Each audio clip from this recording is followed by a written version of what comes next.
Welcome to Pigeon Talk One-on-One, topic with conditioning, preparation, and system. Pigeon Talk with Jaime Lim and Aaron Claudio.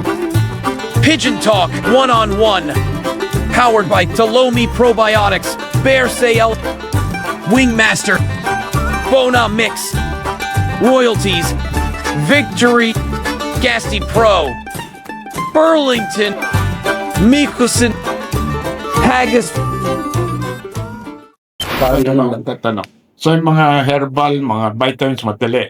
Vaccination. Ako, Sir Aguilar. Sa producer, vaccine ang isa sa importante sa lahat. Sa akin kasi dito sa atin available eh. Ang ginagamit ko nga Hipia Yeah, Bear. But same time, hapat sa private, paano sila? Ngayon parang pagka nagpapalalabog sila, merong yelo. kailangan talaga kasi ang vaccine natin kailangan i-handle ng maayos. Kasi pagka hindi maayos ang pag-handle, hindi na magiging Wala, hindi effective din eh. So, yun, Pagka, halimbawa, yung isang vaccine kailangan may particularly na temperature. Pagka hindi na handle ng maayos yun, useless na. wala na. So, Kailangan during talaga. vaccinating, kailan malamig pa rin. Yes, Hindi pwedeng ilalbak mo lang. So, dun sa mga newbie, pinag-uusapan natin yung vaccine. Ako, 2 beses. Halos lahat ng mga pansier dito 2 beses naman nagpapakuna. How about sa breeders mo? Why? Kung yung sa team mo, 2 times a year ka, kumbaga, pagkawalay. Oo. Tapos bago mag-start ng road training, di ba? Training. Mostly lang natin. Vaccine booster kung tawagin.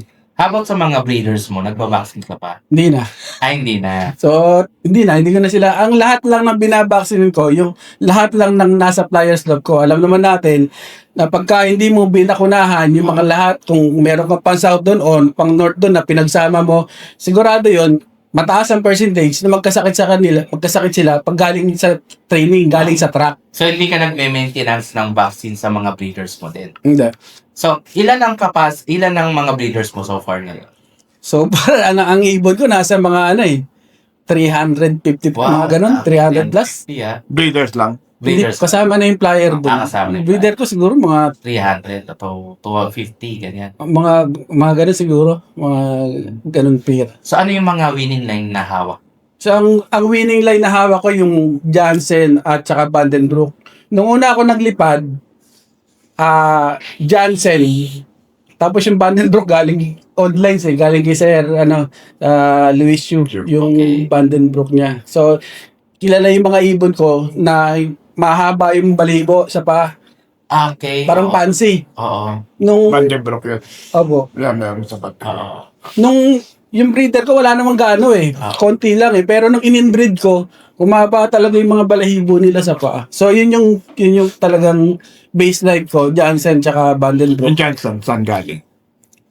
Sinabi lang sa akin Jansen ng pinsan ko. Kasi yun naman ang ito Jansen to, is galing sa pinsan ko, Jansen to. I doubt about Johnson. Yes. Tagal na wala, sa Philippines, I don't know kung meron pure Johnson dito.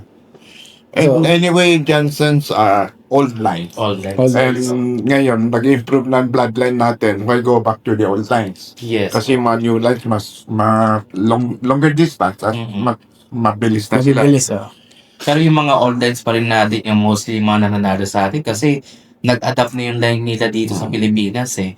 Vandenbroek, yeah. Vandenbroek, yes. Yung all-time line talaga ang Vandenbroek. Kasi mostly kasi yung mga new lines natin, under trial pa siya dito eh. Kasi iba yung terrain sa ibang bansa, iba yung terrain natin dito. Mahirap dito sa Pilipinas.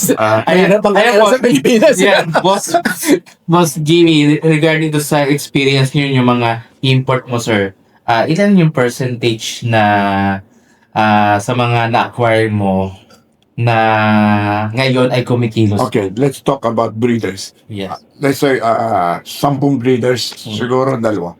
Dalawa. That's out. So, 20% lang ang kumikilos. Then let's say yung dalawang breeder, okay, ilan peraso lang ang okay. Let's say galing itong breeder, I won't mention yun na lang. At let's say itong breeder nag-check sa akin, hindi, ilan lang okay. Okay. Ang pinakamalaking percento is Cookman sa akin. Top ma. Cookman. So kahit saan mo po siya ipares, talagang Yes. kumikilos. Ay, may mga ganun tayo eh. Kumbaga, Para Bandebrock, but yung Bandebrock ko sa online, Luis din galing. Yes, yes. Maraming si parang Luis very good sa akin. Maraming siyang binibigay sa akin. And Catherine to is Bandebrock. Yes, yes, okay. So, from Victor Lim, Bandebrock din. mm, Dati online. Pero yung importation ko, Yes. kasi hindi ako nag-import ng Bandebrock. From my own importation ko pa. I think Mele, that's at the top.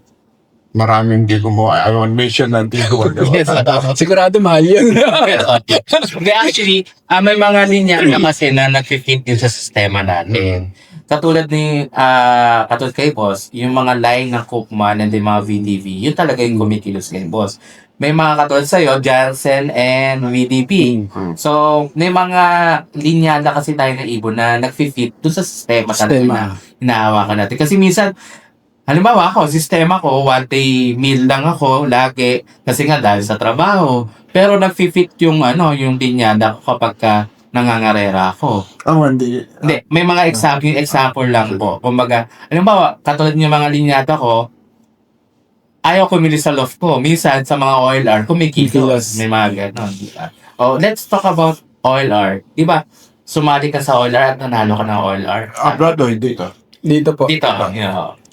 2018, lap winner, EDL. 2019, first overall champion.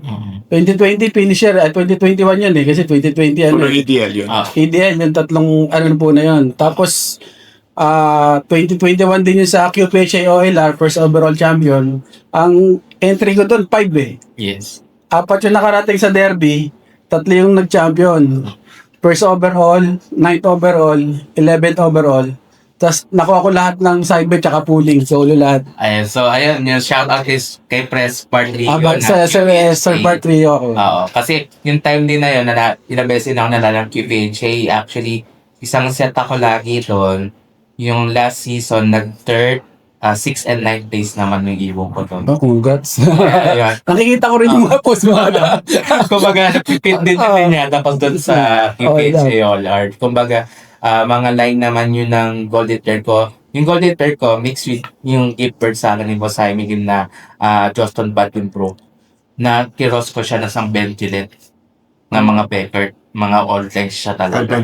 Yes po, opo. Yung sa IPR na naglap winner, si Sir Knight Slope. Yes. Yung may lahi ng line din ng ibon ko kalahati. Actually, ngayon yung ibon ni Sir Knight Slope, lalabas siya sa Nutrina, sa calendar ng Nutrina. Kasi ang ano nila ngayon, lahat ng OLR winners, yung mga ibon na yun, ipopost nila sa ano. So soon, hintayin nyo po yung, yung mga ibon ninyo sa calendar ng Nutrina.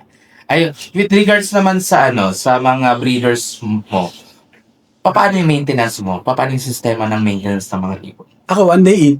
One day in lang. Pati yung pangkarera ko. One day. Kaya yung tinuturo kong sistema, para dun sa mga... So what time? Kung one day? One time?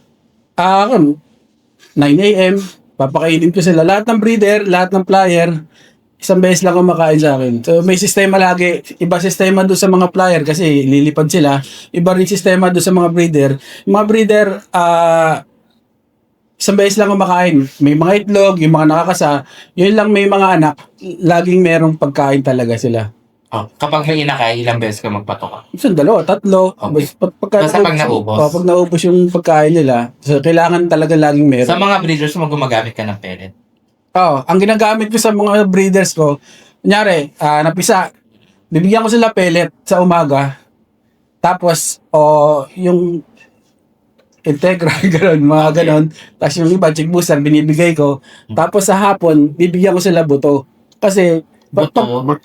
breeder mix. Okay. Kasi, Buto tawag mo. mga buto kasi. Naisip ako baka ibang buto yung naisip ko. Kasi breeder mix kasi hindi ko sila pwedeng paghaluin kasi kalapati natin pipiliin lang talaga yung tatapon nila, sayang eh. So pagka nakita nila pellet lang yun nandun, wala silang choice, kakain at kakain sila. Ubusin nila kasi alam niyo magsubo sila eh. Yes, Paghapon masaya sila kasi kakain sila ng breeder mix sa hapon. Pero since na nagpa-pellet ka, hindi mo, may na-encounter ka ba doon? Di ba, syempre pag pinasok sa inakay, may mga na-encounter ka ba hindi natutunawan? Kasi minsan, kung natutuyo, nagiging tumitikas yung pellet sa Wala naman ganun. Pero pagka kasakaling merong ganun, di ko gano'ng pinagpapansin eh.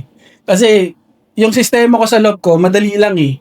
Yung mahina, hindi ko na hinaya ko na sila. Alam naman nung maraming ano to, kasi ang dami kong ibon para pagtsagaan ko yung isang mahina na yon. Kasi Kasi, yung mahina hindi na magpa-perform din eh. Kaya wala na. As a breeder or as a flyer, to better, huwag na. tama. Kasi, Kata lang.